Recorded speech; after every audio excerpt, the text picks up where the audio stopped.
Sebuah video yang memperlihatkan ambulans yang membawa pasien diduga meninggal viral di media sosial. Peristiwa itu terjadi di Desa Siau, Kecamatan Sabak Timur, Kabupaten Tanjung Jabung Timur, Provinsi Jambi. Dalam narasi yang beredar, pasien meninggal akibat ambulans terjebak macet. Namun, belakangan diketahui, jalan rusak menjadi penyebab ambulans lama sampai di rumah sakit. Saat hendak dirujuk, pasien itu sudah dalam kondisi kritis. Diketahui, pasien yang dibawa ambulans tersebut merupakan wanita hamil.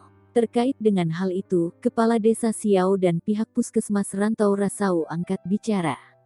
Kepala Desa Siau, Sarman, membantah jika ambulans tersebut terjebak macet. Menurutnya, kondisi lalu lintas saat itu terbilang lancar.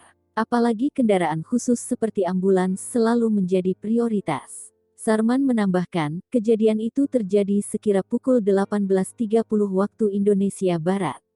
Kepala Puskesmas Rantau Rasau, Kurniawan menjelaskan, pasien tersebut memang benar dari Puskesmas Rantau Rasau.